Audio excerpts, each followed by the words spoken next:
ਇਕ ਓੰਕਾਰ ਸਤਨਾਮ ਕਰਤਾ ਪੁਰਖ ਨਿਰਭਉ ਨਿਰਵੈਰ ਅਕਾਲ ਮੂਰਤ ਅਜੂਨੀ ਸੈਭੰ ਗੁਰ ਪ੍ਰਸਾਦ। ਵਾਹਿਗੁਰੂ ਜੀ ਕਾ ਖਾਲਸਾ ਵਾਹਿਗੁਰੂ ਜੀ ਕੀ ਫਤਿਹ। ਸਰਦਾਰ ਕੁਲਬੀਰ ਸਿੰਘ ਜੀ ਕੌੜਾ ਜੀ ਦੀ ਰਚਨਾ ਤੇ ਸਿੱਖ ਵੀ ਨਿਕਲਿਆ ਗਿਆ। ਭਾਗ 15ਵਾਂ। ਬਾਬਾ ਜੀ ਨੇ ਨੇਤਰ ਖੋਲੇ ਤੇ ਹੁਕਮ ਕੀਤਾ, ਠੀਕ ਹੈ ਫਿਰ ਸੀਮਿੰਟ ਤੇ ਬਜਰੀ ਦਾ ਹੀ ਲੈਂਟਰ ਪਾ ਦਿਓ, ਸਤਿਗੁਰੂ ਭਲੀ ਕਰਨਗੇ। ਲਓ ਜੀ, ਉਸੇ ਵੇਲੇ ਮਸ਼ੀਨਾਂ ਦੀ ਰਿਰੜ ਸ਼ੁਰੂ ਹੋ ਗਈ। ਇਸ ਤੋਂ ਪਹਿਲਾਂ ਕਿ ਉਹ ਅਗਲੀ ਗੱਲ ਕਰਦਾ, ਮੈਂ ਉਸ ਸੱਜਣ ਨੂੰ ਵਿੱਚੋਂ ਹੀ ਟੋਕ ਦਿੱਤਾ, ਕਿਉਂਕਿ ਗੱਲ ਸੁਣ ਰਹੇ ਸੱਜਣਾ ਵਿੱਚ ਡਾਕਟਰ, ਇੰਜੀਨੀਅਰ ਤੇ ਕੁਝ ਹਿੰਦੂ ਪੜ੍ਹੇ ਲਿਖੇ ਵੀ ਸਨ। ਉਹ ਕਿਤੇ ਇਸ ਯਬਲੀ ਤੇ ਬੇਥਵੀ ਗੱਲ ਸੁਣ ਕੇ ਸਿੱਖਾਂ ਦੇ ਮੂਰਖ ਕਾਰ ਸੇਵਾ ਵਾਲੇ ਸਾਧਾਂ ਦਾ ਮਜ਼ਾਕ ਨਾ ਉਡਾਉਣ। ਇਸ ਲਈ ਮੈਂ ਕਿਹਾ, ਚਲੋ ਉਹ ਤੇ ਮਹਾਂਪੁਰਖਾਂ ਦੇ ਚੋਜ ਹੁੰਦੇ ਹਨ, ਕਦੇ ਉਹ ਕਿਸੇ ਮੌਜ ਵਿੱਚ ਹੁੰਦੇ ਹਨ, ਕਦੇ ਕਿਸੇ ਮੌਜ ਵਿੱਚ, ਪਰ ਰੇਤ ਤੋਂ ਬਿਨਾਂ ਲੈਂਟਰ ਉਹਨਾਂ ਨੇ ਨਹੀਂ ਨਾ ਪਵਾਇਆ ਹੋਣਾ। ਅਸਲ ਵਿੱਚ ਮੈਂ ਇਹ ਵਿਸ਼ਾ ਹੀ ਬਦਲ ਦੇਣਾ ਚਾਹੁੰਦਾ ਸਾਂ, ਪਰ ਉਹ ਗੱਲ ਸੁਣਾਉਣ ਵਾਲੇ ਸੱਜਣ ਪਹਿਲਾਂ ਨਾਲੋਂ ਵੀ ਜ਼ਿਆਦਾ ਉਤਸ਼ਾਹ ਵਿੱਚ ਬੋਲੇ, ਨਹੀਂ ਜੀ ਲੈਂਟਰ ਪਾ ਦਿੱਤਾ ਆਗੇ। ਸੱਚ ਪੁੱਛੋ, ਮੈਂ ਆਖਾਂ ਕਿ ਜੇ ਧਰਤੀ ਵੇਲ ਦੇ ਦੇਵੇ ਤਾਂ ਵਿੱਚ ਨਿੱਗਰ ਜਾਈਏ।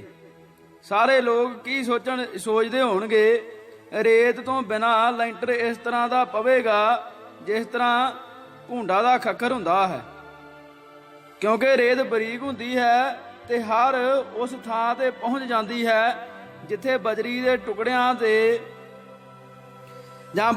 ਟੁਕੜਿਆਂ ਦੇ ਦਰਮਿਆਨ ਵੇਲ ਹੁੰਦਾ ਹੈ। ਇਸੇ ਲਈ ਹੀ ਮਿਸਤਰੀ ਲੈਂਟਰ ਪਾਉਂਦੇ ਵਕਤ ਪਾਣੀ ਦਾ ਡੱਬਾ ਪਾ ਕੇ ਕਈ ਵਾਰ ਖੜੇ ਰੁੱਖ ਕਾਂਡੀ ਮਾਰਦੇ ਹਨ ਤਾਂ ਕਿ ਰੇਤ ਹਰ ਥਾਂ ਪਹੁੰਚ ਜਾਵੇ। ਵਾਈਬ੍ਰੇਟਰ ਵੀ ਇਸੇ ਕੰਮ ਲਈ ਹੀ ਵਰਤਿਆ ਜਾਂਦਾ ਹੈ ਤਾਂ ਕਿ ਪੋਲ ਨਾ ਰਹੇ। ਰੇਤ ਤੋਂ ਬਿਨਾਂ ਪਾਇਆ ਲੈਂਟਰ ਪਾੜ ਵੀ ਜ਼ਰੂਰ ਜਾਵੇਗਾ। ਉਸ ਦੀ ਉਹ ਤਾਕਤ ਬਣ ਹੀ ਨਹੀਂ ਸਕਦੀ ਜੋ ਰੇਤ ਨਾਲ ਬਣਦੀ ਹੈ। ਅਸਾਂ ਲੋਕਾਂ ਨੇ ਬੇਵਕੂਫ ਤੇ ਮੰਦਬੁੱਧੀ ਭਾਵ ਘੱਟ ਬੁੱਧੀ ਵਾਲੇ ਲੋਕਾਂ ਨੂੰ ਮਹਾਂਪੁਰਖਾਂ ਦਾ ਦਰਜਾ ਦੇ ਦਿੱਤਾ ਹੈ।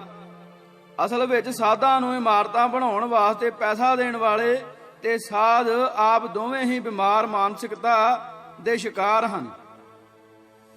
ਇਹਨਾਂ ਦੀਆਂ ਬਣਾਈਆਂ ਹੋਈਆਂ ਇਮਾਰਤਾਂ ਸਿਰਫ ਤੂੜੀ ਪਾਉਣ ਦੇ ਕੰਮ ਆ ਸਕਦੀਆਂ ਹਨ, ਹੋਰ ਕਿਸੇ ਕੰਮ ਨਹੀਂ। ਕਈ ਡੇਰੇ ਤਾਂ ਐਸੇ ਹਨ ਜਿਵੇਂ ਜੇਲ੍ਹ ਹੋਵੇ। ਸੂਰਜ ਛਿਪਣ ਤੋਂ ਬਾਅਦ ਮੱਥਾ ਟੇਕਣ ਵਾਲਾ ਅੰਦਰ ਵੜਨ ਨੂੰ ਡਰਦਾ ਹੈ। ਕੜਾਹ ਖਾ ਖਾ ਕੇ ਕੱਟਿਆਂ ਵਾਂਗ ਪਲੇ ਹੋਏ ਵਿਹਲੜ ਸਾਧਾਂ ਤੋਂ ਬਿਨਾਂ ਲਾਗੇ ਛਾਗੇ ਕੋਈ ਚਿੜੀ ਪਰਿੰਦਾ ਨਹੀਂ ਹੁੰਦਾ। ਸਰਕਾਰੀ ਮਦਦ ਵਾਲੇ ਅਨਪੜ੍ਹ ਤੇ ਹੰਕਾਰ ਵਿੱਚ ਮੱਥੇ ਹੋਏ ਸਾਧ ਸਿੱਖੀ ਦੇ ਪ੍ਰਚਾਰ ਦੇ ਰਾਹ ਵਿੱਚ ਖੜੱਪੇ ਸੱਪ ਵਾਂਗ ਖੜੇ ਹਨ। ਇੱਕ ਵਾਰ ਸਰਦਾਰ ਸਿਮਰਜੀਤ ਸਿੰਘ ਮਾਨ ਪ੍ਰਧਾਨ ਸ਼੍ਰੋਮਣੀ ਅਕਾਲੀ ਦਲ ਨੇ ਸਰਦਾਰ ਸਤਨਾਮ ਸਿੰਘ ਸ਼੍ਰੋਮਣੀ ਕਮੇਟੀ ਮੈਂਬਰ ਤੇ ਮੇਰੀ ਡਿਊਟੀ ਸਰਦਾਰ ਗੁਰਚਰਨ ਸਿੰਘ ਟੌੜਾ ਨੂੰ ਮਿਲ ਕੇ ਉਹਨਾਂ ਦਾ ਕੋਈ ਸੁਨੇਹਾ ਦੇਣ ਦੀ ਲਾਈ। ਉਦੋਂ ਖਾੜਕੂਵਾਦ ਦਾ ਬੜਾ ਜ਼ੋਰ ਸੀ ਤੇ ਟੌੜਾ ਸਾਹਿਬ ਨੇ ਗੁਰਦੁਆਰਾ ਧੰਮ ਸਾਹਿਬ ਹਰਿਆਣਾ ਵਿਖੇ ਸ਼੍ਰੋਮਣੀ ਕਮੇਟੀ ਦੀ ਐਗਜ਼ੈਕਟਿਵ ਦੀ ਮੀਟਿੰਗ ਬੁਲਾਈ ਹੋਈ ਸੀ। ਟੌੜਾ ਸਾਹਿਬ ਨੇ ਕਿਹਾ, ਸੱਜਣੋ, ਇਹ ਇਸ ਸਾਲ ਦੀ ਆਖਰੀ ਮੀਟਿੰਗ ਹੈ, ਜਿਉਂਦੇ ਰਹੇ ਤਾਂ ਅਗਲੇ ਸਾਲ ਫਿਰ ਮਿਲਾਂਗੇ। ਜਦੋਂ ਅਸੀਂ ਸਾਰੇ ਮੱਥਾ ਟੇਕਣ ਗਏ ਤਾਂ ਗੁਰਦੁਆਰਾ ਸਾਹਿਬ ਦੀ ਡਿਉੜੀ ਵਿੱਚ ਉੱਪਰਲੇ ਪਾਸੇ ਵੱਡੀਆਂ ਤਰੇੜਾਂ ਆਈਆਂ ਹੋਈਆਂ ਸਨ। ਮੈਂ ਟੌੜਾ ਸਾਹਿਬ ਨੂੰ ਪੁੱਛਿਆ, ਪ੍ਰਧਾਨ ਜੀ, ਗੁਰਦੁਆਰਾ ਸਾਹਿਬ ਦੀ ਤਾਂ ਅਜੇ ਕਾਰ ਸੇਵਾ ਚੱਲ ਰਹੀ ਹੈ ਤੇ ਡਿਉੜੀ ਵੀ ਨਵੀਂ ਹੀ ਬਣੀ ਹੈ, ਪਰ ਆ ਤਰੇੜਾਂ ਕਿਉਂ? ਉਹਨਾਂ ਨੇ ਬਾਬਾ ਜੀ ਕਾਰ ਸੇਵਾ ਵਾਲੇ ਦੇ ਕਾਰ ਮੁਖਤਾਰ ਨੂੰ ਬੁਲਾ ਕੇ ਪੁੱਛਿਆ ਤਾਂ ਉਸਨੇ ਕਿਹਾ, ਜੀ ਸਾਨੂੰ ਸਮਝ ਨਹੀਂ ਲੱਗੀ, ਸਗੋਂ ਅਸੀਂ ਤੇ ਸੀਮਿੰਟ ਰੇਤ ਤੇ ਬਜਰੀ ਵੀ ਬਰਾਬਰ ਪਾਈ ਹੈ ਤਾਂ ਕਿ ਗੁਰਦੁਆਰਾ ਸਾਹਿਬ ਦਾ ਕੰਮ ਹੈ ਚੀਜ਼ ਮਜ਼ਬੂਤ ਬਣ ਜਾਵੇ, ਤੇ ਤਰਾਈ ਵਾਲੀ ਵੀ ਕੋਈ ਕਸਰ ਨਹੀਂ ਛੱਡੀ। ਵਿੱਚੋਂ ਇੱਕ ਐਗਜ਼ੈਕਟਿਵ ਮੈਂਬਰ ਨੇ ਕਿਹਾ, ਬਰਾਬਰ ਨਾਲ ਹੀ ਬੇੜਾ ਗਰਕ ਹੋਇਆ ਹੈ। ਸਾਰਿਆਂ ਨੇ ਵਾਹਿਗੁਰੂ ਵਾਹਿਗੁਰੂ ਕਿਹਾ ਤੇ ਮੱਥਾ ਟੇਕਣ ਤੁਰ ਪਏ। ਮੈਂ ਉਸ ਸੱਜਣ ਨੂੰ ਪੁੱਛਿਆ, ਹੁਣ ਤਰੇੜਾਂ ਦਾ ਕੀ ਕਰੋਗੇ? ਤਾਂ ਉਸਨੇ ਕਿਹਾ, ਬਾਬਾ ਜੀ ਆਂਦੇ ਸੀ ਇਹਨਾਂ ਵਿੱਚ ਸੀਮਿੰਟ ਘੋਲ ਕੇ ਪਾ ਦਿਓ ਤੇ ਉੱਤੋਂ ਟੱਕ ਕੇ ਪਲਸਤਰ ਦੁਬਾਰਾ ਕਰ ਦਿਓ, ਵਾਹਿਗੁਰੂ ਕਿਰਪਾ ਕਰਨਗੇ, ਕਿਤੇ ਨਹੀਂ ਜਾਂਦੀ। ਹੋਈ ਨਾ ਉਹ ਗੱਲ, ਅਖੇ ਨਾਲੇ ਕੰਨ ਪਾਟੇ ਨਾਲੇ ਰੰਨ ਖੋਹੀ।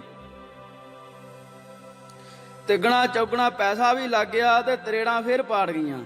ਤੇ ਜੇ ਕਿਸੇ ਇਮਾਰਤ ਸਾਜ ਤਾਂ ਇੰਜੀਨੀਅਰ ਨੂੰ ਬਣਦੀ ਇਮਾਰਤ ਦੇ ਲਾਗੇ ਖਿਲਾਰਿਆ ਹੁੰਦਾ ਤਾਂ ਉਹ ਵੱਧ ਤੋਂ ਵੱਧ 10,000 ਰੁਪਏ ਮਹੀਨਾ ਲੈ ਲੈਂਦਾ ਤੇ ਕਈ ਲੱਖ ਰੁਪਏ ਸਮਾਨ ਵਿੱਚੋਂ ਵੀ ਬਚਾ ਦਿੰਦਾ ਤੇ ਇਮਾਰਤ ਵੀ ਅਖਰੋਟ ਵਰਗੀ ਬਣਦੀ। ਇੱਕ ਵਾਰ ਮੈਂ ਮਾਰਬਲ ਲੈਣ ਮਕਰਾਣੇ ਗਿਆ। ਮੇਰੇ ਨਾਲ ਅਕਾਲੀ ਲੀਡਰ ਸਰਦਾਰ ਬਲਬੀਰ ਸਿੰਘ ਚੀਮਾ ਐਡਵੋਕੇਟ ਵੀ ਸਨ। ਅਕਾਲੀ ਦਲ ਵਿੱਚ ਹੋਣ ਕਰਕੇ ਅਸੀਂ ਰਵਾਇਤੀ ਕੱਪੜੇ ਕੁਰਤਾ ਪਜਾਮਾ ਤੇ ਨੀਲੀ ਪੱਗ ਬੰਨ੍ਹਦੇ ਸਾਂ। ਮਕਰਾਣੇ ਵਿੱਚ ਸਭ ਤੋਂ ਵਧੀਆ ਹੋਟਲ ਸ਼ਾਲੀਮਾਰ ਹੀ ਹੈ, ਇਸ ਲਈ ਅਸੀਂ ਉਸੇ ਵਿੱਚ ਹੀ ਠਹਿਰੇ। ਆਪਣੇ ਕਮਰੇ ਵਿੱਚ ਜਾ ਕੇ ਅਸਾਂ ਬਹਿਰੇ ਨੂੰ 2 ਕੱਪ ਚਾਹ ਲਿਆਉਣ ਲਈ ਆਖਿਆ। ਪੂਰੇ ਘੰਟੇ ਬਾਅਦ ਚਾਹ ਆਈ ਤੇ ਉਹ ਵੀ ਸਟੀਲ ਦੇ ਗਲਾਸਾਂ ਵਿੱਚ। ਚੀਮਾ ਸਾਹਿਬ ਬਹੁਤ ਗੁੱਸੇ ਵਿੱਚ ਆ ਗਏ ਤੇ ਉਹਨਾਂ ਨੇ ਬਹਿਰੇ ਨੂੰ ਆਖਿਆ, ਜਾ ਕੇ ਮੈਨੇਜਰ ਨੂੰ ਘੱਲ। ਮੈਨੇਜਰ ਆਇਆ ਤਾਂ ਅਸੀਂ ਵਰ ਪਏ। ਪਹਿਲੀ ਗੱਲ ਤਾਂ ਇਹ ਪਈ, ਘੰਟੇ ਬਾਅਦ ਚਾਹ ਆਈ ਹੈ ਤੇ ਉਹ ਵੀ ਸਟੀਲ ਦੇ ਗਲਾਸਾਂ ਵਿੱਚ।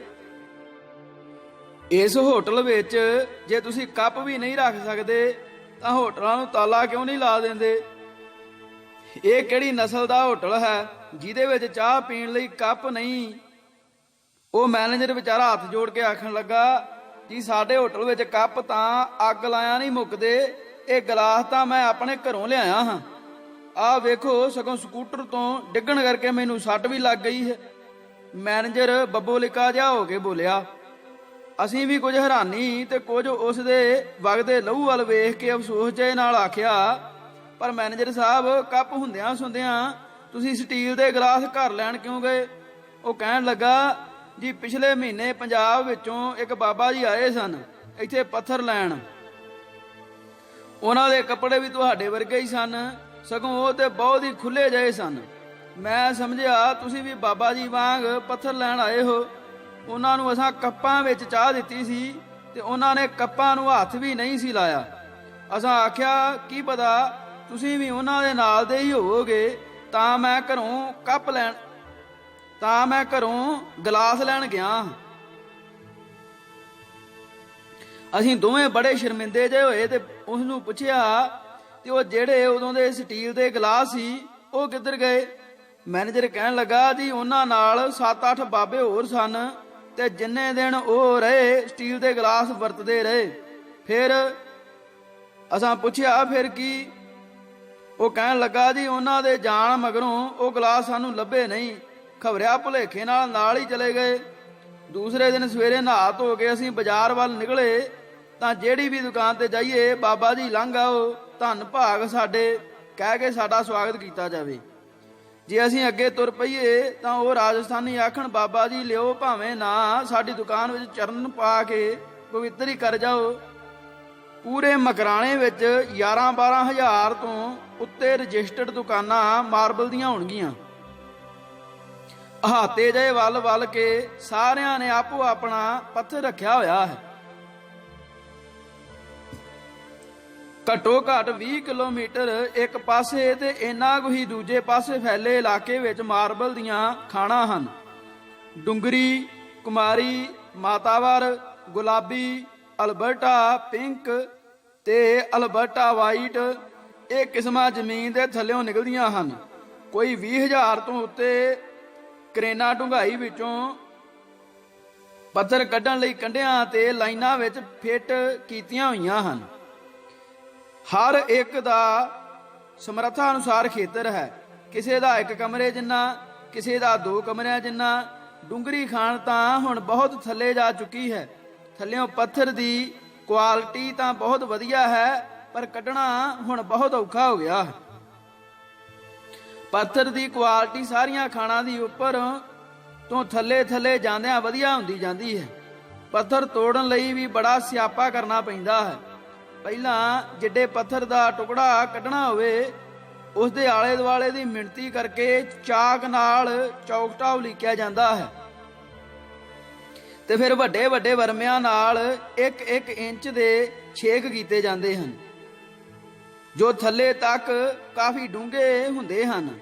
ਉਸ ਤੋਂ ਬਾਅਦ ਕਰੇਨ ਨਾਲ ਜਦੋਂ ਪੱਥਰ ਦਾ ਉਹ ਟੁਕੜਾ ਉੱਪਰ ਨੂੰ ਚੁੱਕਿਆ ਜਾਂਦਾ ਹੈ ਤਾਂ ਆਲੇ ਦੁਆਲੇ ਛੇਕ ਕੱਢੇ ਹੋਣ ਕਰਕੇ ਪੱਥਰ ਉੱਤੋਂ ਟੁੱਟ ਜਾਂਦਾ ਹੈ ਤੇ ਥੱਲੇ ਵਾਲੇ ਪੱਥਰ ਨਾਲੋਂ ਵੀ ਵੱਖ ਹੋ ਜਾਂਦਾ ਹੈ।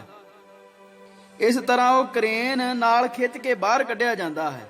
ਕਾਰਖਾਨਿਆਂ ਵਿੱਚ ਲੈ ਜਾ ਕੇ ਜਿੱਥੇ ਹੀਰੇ ਦੀ ਟਿਪ ਵਾਲੇ 50-50 ਬਲੇਡ ਇਕੱਠੇ ਚੱਲਦੇ ਹਨ, ਇਸ ਪੱਥਰ ਦੀਆਂ ਡਬਲ ਰੋਟੀ ਦੇ ਸਲਾਈਸਾਂ ਵਾਂਗ ਪੌਣੀ ਇੰਚ ਮੋਟੀਆਂ ਸਲੈਬਾਂ ਚੀਰ ਲਈਆਂ ਜਾਂਦੀਆਂ ਹਨ। ਰਾਜਸਥਾਨ ਸਰਕਾਰ ਨੂੰ ਰਿਆਲਟੀ ਦੇ ਤੌਰ ਤੇ ਹੀ ਕਰੋੜਾਂ ਰੁਪਏ ਰੋਜ਼ ਦੀ ਆਮਦਨ ਹੁੰਦੀ ਹੈ। ਪਤਾ ਨਹੀਂ ਇਸ ਧਰਤੀ ਦੇ ਪੱਥਰ ਵਿੱਚ ਕੀ ਹੈ।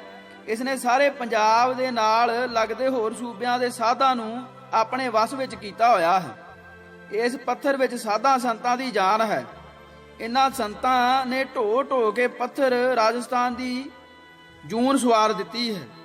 ਜੇ ਸਰਕਾਰ ਅੱਜ ਐਲਾਨ ਕਰ ਦੇਵੇ ਕਿ ਹੁਣ ਰਾਜਸਥਾਨ ਵਿੱਚੋਂ ਪੱਥਰ ਪੰਜਾਬ ਵਿੱਚ ਨਹੀਂ ਆ ਸਕੇਗਾ ਤਾਂ ਹੋ ਸਕਦਾ ਹੈ ਕਿ ਕਈ ਸਾਧ ਖਬਰ ਸੁਣਦਿਆਂ ਹੀ ਸਵਾਸ ਛੱਡ ਜਾਣ।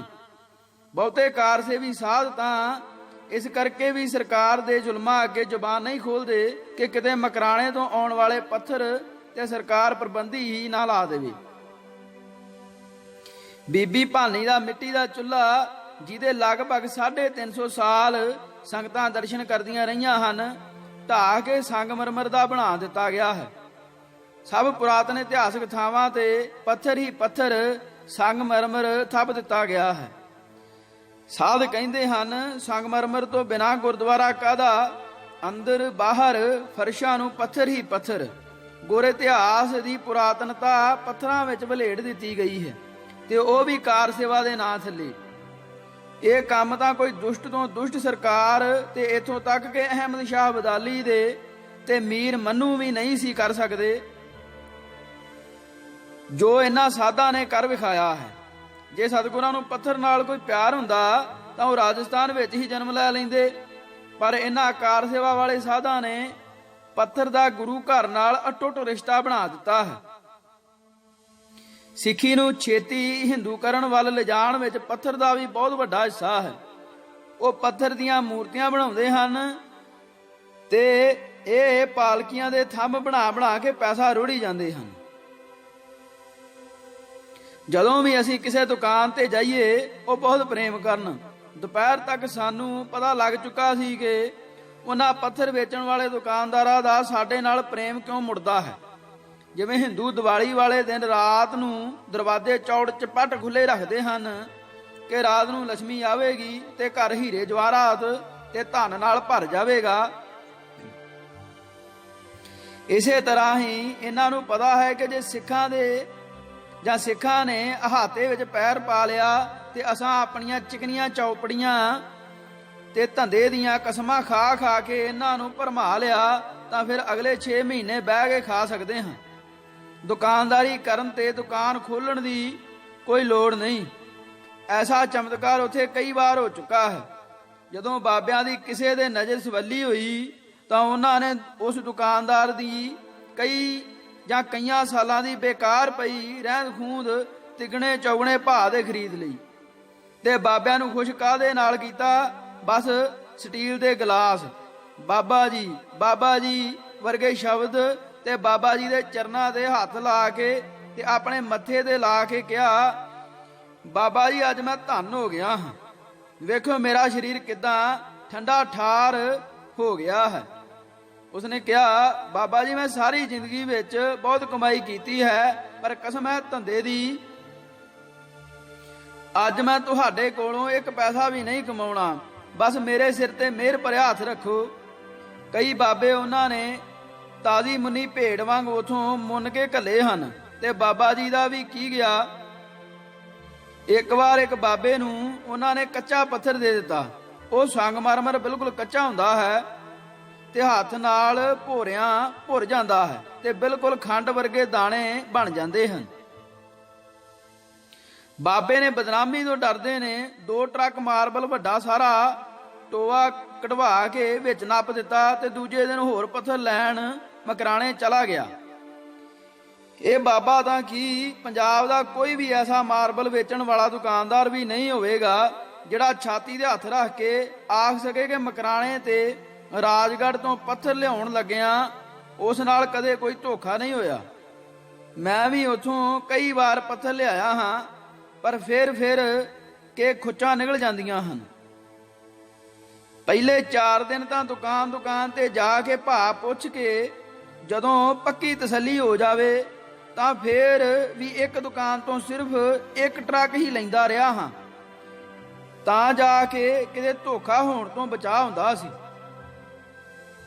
ਕਈ ਵਾਰ ਤਾਂ ਕਈਆਂ ਵਪਾਰੀਆਂ ਨਾਲ ਐਸਾ ਵੀ ਹੋਇਆ ਹੈ ਕਿ ਉਹਨਾਂ ਨੇ ਪੱਥਰ ਪਸੰਦ ਕਰ ਲਿਆ, ਬਲਕਿ ਟਰੱਕਾਂ ਵਿੱਚ ਲਦਵਾ ਕੇ ਕਾਗਜ਼ ਪੱਤਰ ਤੇ ਬਿਲਟੀਆਂ ਬਣਵਾ ਕੇ ਡਰਾਈਵਰਾਂ ਨੂੰ ਦੇ ਦਿੱਤੀਆਂ ਤੇ ਜਦੋਂ ਟਰੱਕ 40-50 ਕਿਲੋਮੀਟਰ ਮਕਰਾਣੇ ਤੋਂ ਬਾਹਰ ਤਾਂ ਆ ਗਿਆ ਤਾਂ ਵਪਾਰੀ ਦੇ ਮਨ ਵਿੱਚ ਖਿਆਲ ਆਇਆ ਕਿ ਹੁਣ ਇਹ ਕੀ ਕਰ ਸਕਦਾ ਹੈ, ਹੁਣ ਕਿਵੇਂ ਹੇਰਾਫੇਰੀ ਹੋ ਸਕਦੀ ਹੈ। ਬੰਦਾ ਨਿਸ਼ਚਿੰਤ ਹੋ ਕੇ ਟਰੱਕ ਤੋਂ ਵੱਖ ਹੋ ਗਿਆ ਤੇ ਕਾਰ ਤੇ ਘਰ ਆ ਗਿਆ, ਪਰ ਜਦੋਂ ਟਰੱਕ ਦਾ ਮਾਲ ਲਾਇਆ ਤਾਂ ਸਾਰਾ ਹੀ ਹੋਇਆ ਇਹ ਕਿ ਮਾਲਕ ਦੇ ਟਰੱਕ ਤੋਂ ਵੱਖ ਹੁੰਦਿਆਂ ਹੀ ਡਰਾਈਵਰ ਜੋ ਪਹਿਲਾਂ ਹੀ ਦੁਕਾਨ ਵਾਲਿਆਂ ਨਾਲ ਰਲਿਆ ਹੁੰਦਾ ਹੈ, ਟਰੱਕ ਨੂੰ ਫਿਰ ਮੋੜ ਕੇ ਉਸੇ ਹੀ ਦੁਕਾਨ ਤੇ ਲੈ ਜਾਂਦਾ ਹੈ। ਲੱਦਣ ਦੀ ਮਜ਼ਦੂਰੀ ਸਿਰਫ 500 ਰੁਪਏ ਦੀ ਟਰੱਕ ਹੀ ਹੈ। ਇਸ ਤਰ੍ਹਾਂ ਲਾ ਕੇ ਦੁਬਾਰਾ ਲੱਦਣ ਦਾ 1000 ਰੁਪਇਆ ਖਰਚਾ ਪੈ ਗਿਆ, ਪਰ 4 ਲੱਖ ਵਾਲਾ ਟਰੱਕ 80,000 ਦੇ ਮਾਲ ਨਾਲ ਬਦਲਿਆ ਗਿਆ। ਟਰੱਕ ਡਰਾਈਵਰ ਨੂੰ ਵੀ ਉਹਦਾ ਹਿੱਸਾ ਮਿਲ ਗਿਆ। ਸਭ ਤੋਂ ਵੱਡੀ ਗੱਲ ਤਾਂ ਇਹ ਹੁੰਦੀ ਹੈ ਕਿ ਬੰਦੇ ਦੇ ਆਪ ਹੀ ਇਹ ਗੱਲ ਮੰਨਣ ਵਿੱਚ ਨਹੀਂ ਆਉਂਦੀ ਕਿ ਉਸ ਨਾਲ ਕੋਈ ਧੋਖਾ ਹੋਇਆ ਹੈ, ਕਿਉਂਕਿ ਉਹ ਟਰੱਕ, ਉਹ ਬਿਲਟੀਆਂ, ਫਿਰ ਟਰੱਕ ਦੇ ਨਾਲ ਉਹ ਆਪ ਆਇਆ ਸੀ। ਮੰਨਣ ਵਿੱਚ ਆਵੇ ਵੀ ਕਿਵੇਂ। ਹੁਣ ਤਾਂ ਉੱਥੇ ਇੱਕ ਗੁਰਦੁਆਰਾ ਵੀ ਬਣ ਗਿਆ ਹੈ। ਸੁਣਿਆ ਹੈ ਕਿ ਉਹ ਜਾਂ ਉਹਦਾ ਭਾਈ ਭਾਵ ਗ੍ਰੰਥੀ ਵੀ ਦਲਾਲੀ ਕਰਦਾ ਹੈ। ਹਿਸਾਬ ਕਰਨ ਲੱਗਿਆਂ ਵੀ ਲੇਖਿਓਂ ਭੁਲੇਖਿਓਂ ਹੇਰਾਫੇਰੀ ਹੁੰਦੀ ਹੈ। ਹਿਸਾਬ ਬਣਾਉਣ ਵਾਲਾ ਮੁਨੀਮ ਵੀ ਨਾਲ ਰਲਿਆ ਹੁੰਦਾ ਹੈ। ਜੇ ਕਿਸੇ ਨੇ ਗਲਤੀ ਫੜ ਲਈ ਤਾਂ ਕਹਿ ਦਿੱਤਾ ਗਲਤੀ ਲੱਗ ਗਈ ਹੈ, ਜੇ ਨਾ ਫੜਿਆ ਜਾਵੇ ਤਾਂ ਟਾਂਕਾ ਲੱਗ ਗਿਆ, ਜੇ ਨਾ ਫੜਿਆ ਜਾਵੇ ਤਾਂ ਟਾਂਕਾ ਲੱਗ ਗਿਆ। ਸਭ ਤੋਂ ਵੱਡੀ ਗੱਲ ਤਾਂ ਇਹ ਹੈ ਕਿ ਕੱਟ ਪੀਸ ਮਾਲ, ਜਿਸ ਨੂੰ ਇਹ ਅੰਡਰ ਸਾਈਜ਼ ਤੇ ਅੜੰਗਾ ਕਹਿੰਦੇ ਹਨ, ਅੱਗੇ ਚੰਗਾ ਤੇ ਪਿੱਛੇ ਸਾਰਾ ਮਾੜਾ ਲੱਗਾ ਹੁੰਦਾ ਹੈ। ਕਮਾਇਸ਼ ਕਰਨ ਵਾਲੇ ਫੀਤੇ ਵਿੱਚ ਵੀ ਗੜਬੜ ਹੁੰਦੀ ਹੈ। ਇਹ ਫੀਤੇ ਦਿੱਲੀੋਂ ਬੜੀ ਆਸਾਨੀ ਨਾਲ ਹੀ ਮਿਲ ਜਾਂਦੇ ਹਨ, ਜਲੰਧਰ ਵਿੱਚ ਵੀ ਮਿਲਦੇ ਹਨ, ਤੇ ਇਹ ਗੱਲ ਬਾਰੇ ਤਾਂ ਆਮ ਆਦਮੀ ਸੋਚ ਵੀ ਨਹੀਂ ਸਕਦਾ। ਮੇਰਾ ਇੱਕ ਮਿੱਤਰ ਪੱਥਰ ਲੈਣ ਲਈ ਮੈਨੂੰ ਨਾਲ ਲੈ ਗਿਆ। ਜਦੋਂ ਪੱਥਰ ਦੀ ਪਮਾਇਸ਼ ਹੋਈ ਤਾਂ ਮੈਨੂੰ ਫੀਤੇ ਤੇ ਸ਼ੱਕ ਪਿਆ। ਉਸ ਦਿਨ ਐਤਵਾਰ ਸੀ, ਪਰ ਕਰ ਕਰਾ ਕੇ ਇੱਕ ਦੁਕਾਨ ਤੋਂ ਨਵਾਂ ਫੀਤਾ ਲੱਭ ਹੀ ਪਿਆ। ਜਦੋਂ ਮਿਣਿਆ ਤਾਂ ਦੁਕਾਨ ਵਾਲੇ ਦੇ ਫੀਤੇ ਦੇ ਪਹਿਲੇ 3 ਫੁੱਟਾਂ ਵਿੱਚ 3 ਇੰਚ ਦਾ ਫਰਕ ਨਿਕਲਿਆ। ਟਰੱਕਾਂ ਦੇ ਹਿਸਾਬ ਨਾਲ ਮਾਲ ਲਿਆ ਜਾਵੇ ਤਾਂ ਹਿਸਾਬ ਲਾ ਲਓ ਕਿੰਨੀ ਹੇਰਾਫੇਰੀ ਹੋਈ। ਮੈਂ ਹਰ ਵਾਰ ਆਪਣੇ ਨਾਲ ਆਪਣਾ ਕੈਲਕੂਲੇਟਰ ਤੇ ਆਪਣਾ ਫੀਤਾ ਲੈ ਕੇ ਜਾਂਦਾ ਰਿਹਾ ਹਾਂ। ਗੁਰੂ ਦੀ ਕਿਰਪਾ ਨਾਲ ਫੂਕ ਕੇ ਕਦਮ ਰੱਖਣ ਨਾਲ ਤੇ ਕਈ ਦੁਕਾਨਾਂ ਤੋਂ ਥੋੜਾ ਮਾਲ ਲੈਣ ਕਰਕੇ ਬਚਾਅ ਹੋ ਜਾਂਦਾ ਰਿਹਾ ਹੈ। ਫਿਰ ਮੇਰੇ ਕੋਲ ਤਾਂ ਆਪਣੀ ਹੱਕ ਹਲਾਲ ਦੀ ਕਮਾਈ ਦੇ ਪੈਸੇ ਸਨ। ਬਾਬਿਆਂ ਵਾਂਗ ਖੁੱਲਾ ਪੈਸਾ ਤਾਂ ਹੁੰਦਾ ਹੀ ਨਹੀਂ ਸੀ ਕਿ ਗੁਰੂ ਦੇ ਨਾਂ ਤੇ ਲੁਟਾ ਦਿੱਤਾ ਜਾਂਦਾ। ਕਈ ਵਾਰ ਜਿਨ੍ਹਾਂ ਨਾਲ ਹੇਰਾਫੇਰੀ ਹੁੰਦੀ ਹੈ ਉਹ ਆਪ ਹੀ ਵੀ ਥੋੜੇ ਜਿਹੇ ਕਾਣੇ ਹੁੰਦੇ ਹਨ। ਟੈਕਸ ਬਚਾਉਣ ਕਰਕੇ ਡੂੰਗਰੀ ਦੇ ਮਾਰਬਲ ਦੀ ਥਾਂ ਸਭ ਤੋਂ ਘੱਟ ਕੀਮਤ ਵਾਲਾ ਤੇ ਸਸਤਾ ਮਾਰਬਲ ਕੁਮਾਰੀ ਲਿਖਵਾ ਲਿਆ ਜਾਂਦਾ ਹੈ। ਦੁਕਾਨਦਾਰ ਵੀ ਇਹ ਸਲਾਹ ਦਿੰਦਾ ਹੈ। ਟੈਕਸ ਬਚਣ ਦਾ ਲਾਲਚ ਖਰੀਦਦਾਰ ਨੂੰ ਵੀ ਹੁੰਦਾ ਹੈ। ਹੁਣ ਜੇ ਰੌਲਾ ਪੈ ਵੀ ਜਾਵੇ ਤਾਂ ਜੋ ਬਿਲਟੀ ਤੇ ਲਿਖਿਆ ਹੁੰਦਾ ਹੈ ਉਹ ਸਮਾਨ ਹੀ ਟਰੱਕ ਵਿੱਚ ਲੱਦਿਆ ਹੁੰਦਾ ਹੈ। ਇਹੋ ਜਿਹੇ ਕੇਸ ਦਾ ਬਣਦਾ ਵੀ ਕੁਝ ਨਹੀਂ। ਧੋਖਾ ਕਰਨ ਦਾ ਇੱਕ ਤਰੀਕਾ ਹੋਰ ਹੈ ਕਿ ਇੰਡਸਟਰੀਅਲ ਏਰੀਏ ਦੇ ਨੇੜੇ ਇੱਕ ਬਦਿਆਦ ਨਾਂ ਦੇ ਪਿੰਡ ਕੋਲ ਨਵੀਂ ਮਾਰਬਲ ਦੀ ਖਾਨ ਪੁੱਟੀ ਗਈ ਹੈ। ਇਸ ਮਾਰਬਲ ਦਾ ਰੰਗ ਥੋੜਾ ਜਿਹਾ ਭੂਰਾ ਹੈ। ਰਾਜਸਥਾਨ ਸਰਕਾਰ ਦੀ ਨਵੀਂ ਨੀਤੀ ਅਨੁਸਾਰ ਇੰਡਸਟਰੀਅਲ ਏਰੀਏ ਦੇ ਨਵੇਂ ਆਬਾਦ ਹੋਏ ਇਲਾਕੇ ਵਿੱਚ ਕੋਈ ਰਿਆਲਟੀ ਜਾਂ ਸੇਲਜ਼ ਟੈਕਸ ਨਹੀਂ ਲਿਆ ਜਾਂਦਾ। ਆਮ ਆਦਮੀ ਨੂੰ ਕਿਉਂਕਿ ਇਸ ਦਾ ਪਤਾ ਹੀ ਨਹੀਂ, ਇਸ ਲਈ ਸਾਰੇ ਖਰਚੇ ਗਿਣ ਕੇ ਫੀ ਟਰੱਕ 30-40 ਹਜ਼ਾਰ ਰੁਪਏ ਸੇਲ ਟੈਕਸ ਤੇ ਰਿਆਲਟੀ ਵੀ ਦੁਕਾਨਦਾਰ ਲੈ ਲੈਂਦਾ ਹੈ। ਬਾਕੀ ਸਾਰੀਆਂ ਬਿਲਟੀਆਂ ਵਗੈਰਾ ਦੀਆਂ ਰਸੀਦਾਂ ਦੇ ਦਿੰਦਾ ਹੈ, ਪਰ ਇਹ ਰਸੀਦਾਂ ਦੇਣ ਦੀ ਗੱਲ ਟਾਲ ਜਾਂਦਾ ਹੈ।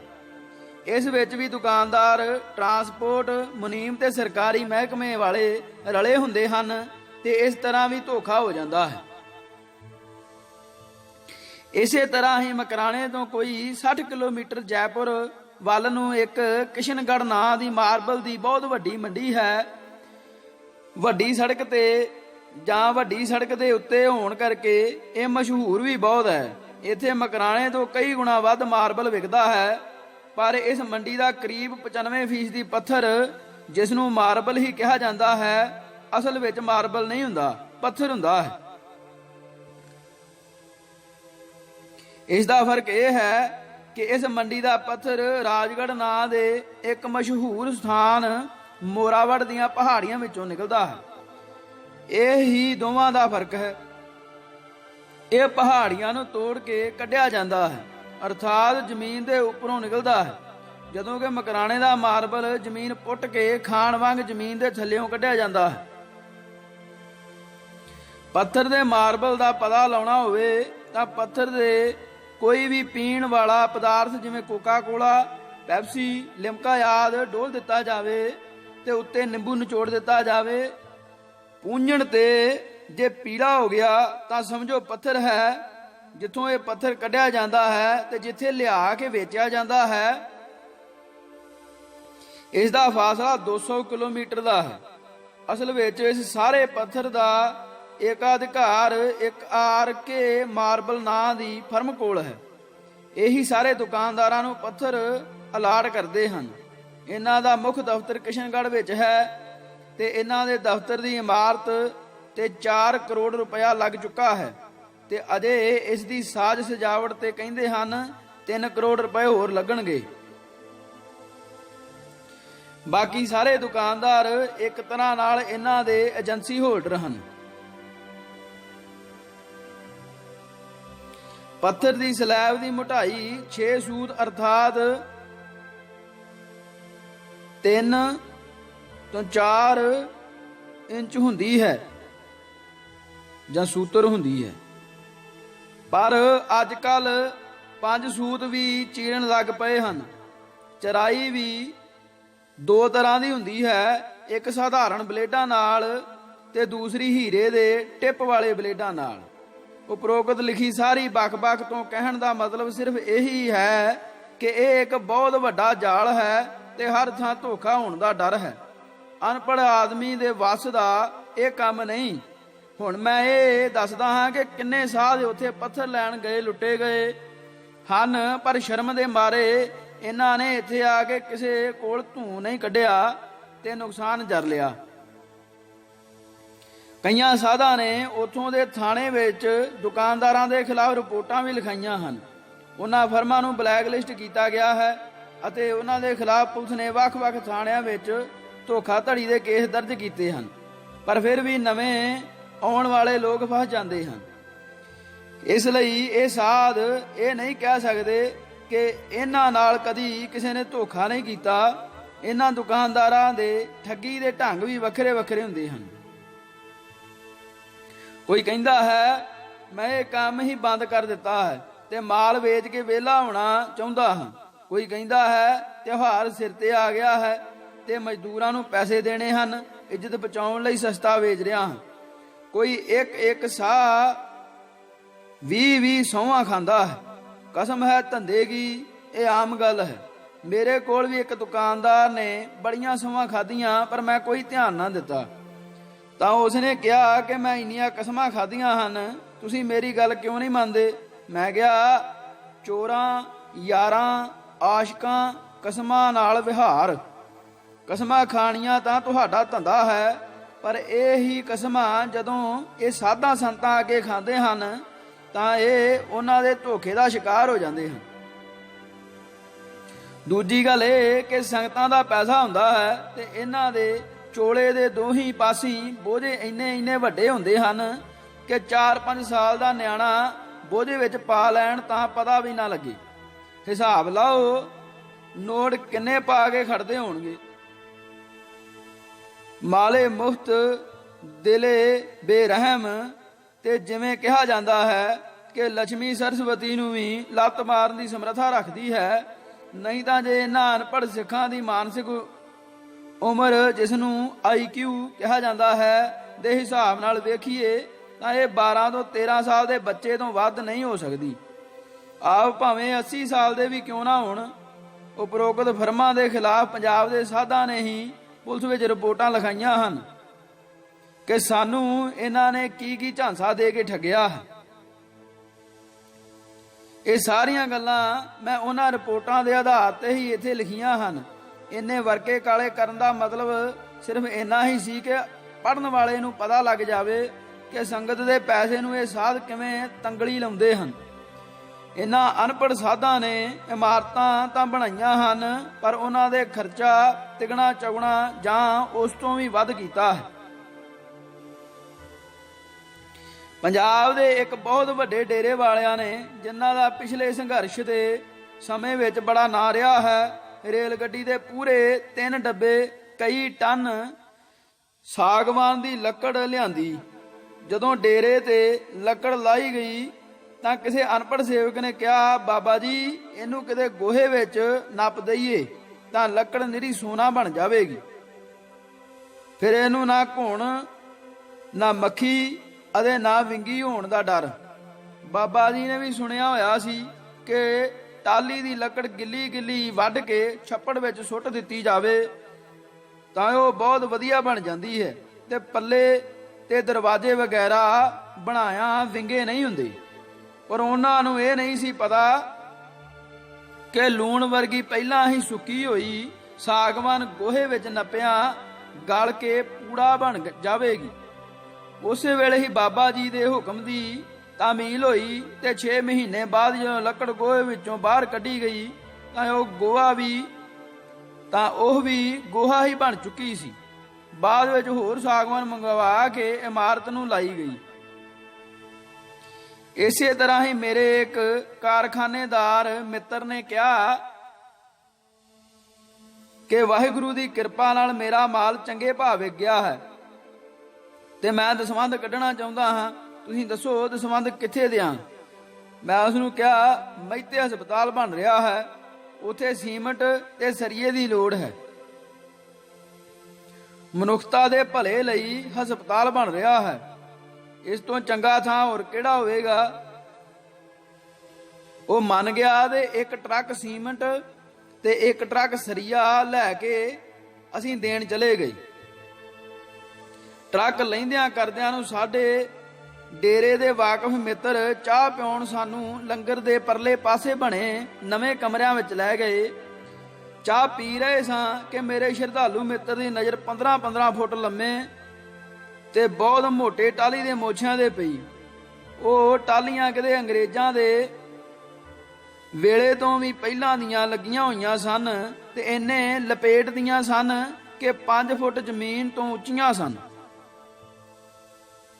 ਇੰਜਣ ਨਾਲ ਲੱਗੇ ਚੇਨ ਵਾਲੇ ਆਰੇ ਨਾਲ ਉਹਨਾਂ ਨੂੰ ਚੀਰਿਆ ਜਾ ਰਿਹਾ ਸੀ ਤੇ ਜਿਵੇਂ ਖੀਰੇ ਦੇ ਸਲਾਦ ਲਈ ਗੋਲ ਡੱਕਰੇ ਕਰੀਦੇ ਹਨ, ਇਸ ਤਰ੍ਹਾਂ ਦੇ ਡੱਕਰੇ 3-3 4-4 ਬੰਦੇ ਚੁੱਕ ਕੇ ਵੱਡੇ ਆਰੇ ਦੇ ਲਈ ਜਾਂਦੇ ਸਨ ਤੇ ਚੀਰ ਕੇ ਲੋਹ ਥੱਲੇ ਡਾਉਣ ਲਈ ਡੱਕ ਜਿਹੇ ਬਣਾਈ ਜਾ ਰਹੇ ਸਨ।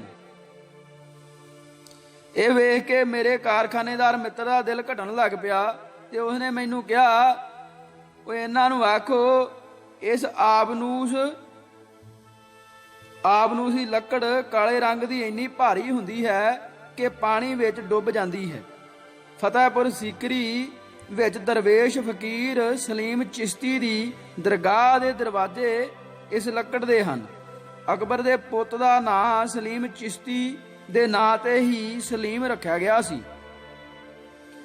ਵਰਗੀ ਕਾਲੀ ਟਾਹਲੀ ਦਾ ਸਤਿਆਨਾਸ਼ ਨਾ ਕਰਨ ਤੇ ਇਹ ਟਾਹਲੀ ਮੈਨੂੰ ਦੇ ਦੇਣ ਤੇ ਮੈਂ ਜਾਂ ਮੇਰੇ ਕੋਲੋਂ 4 ਗੁਣਾ ਬਾਲਣ ਇਸ ਟਾਹਲੀ ਵਟੇ ਤੋਲ ਕੇ ਲੈ ਲੈਣ।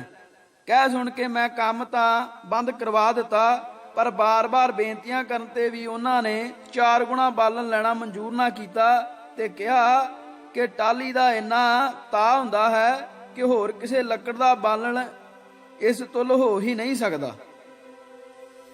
ਅਸਾਂ ਇਹ ਵੀ ਸੁਝਾਅ ਦਿੱਤਾ ਕਿ ਹਸਪਤਾਲ ਬਣ ਰਿਹਾ ਹੈ, ਸੈਂਕੜੇ ਕੁਇੰਟਲ ਲੱਕੜ ਦੀ ਲੋੜ ਪੈਣੀ ਹੈ। ਇਸ ਦੀਆਂ ਚੁਗਾਠਾਂ ਦਰਵਾਜ਼ੇ ਬਣਾ ਲਏ ਜਾਣ, ਪਰ ਡੇਰੇ ਦੇ ਪ੍ਰਮੁੱਖ ਨਾ ਮੰਨੇ ਤੇ ਅਸੀਂ ਵਾਪਸ ਆ ਗਏ। ਸੋ ਇਸ ਭਾਗ ਲਈ ਇਹਨਾਂ ਜੀ। ਵਾਹਿਗੁਰੂ ਜੀ ਕਾ ਖਾਲਸਾ, ਵਾਹਿਗੁਰੂ ਜੀ ਕੀ ਫਤਿਹ।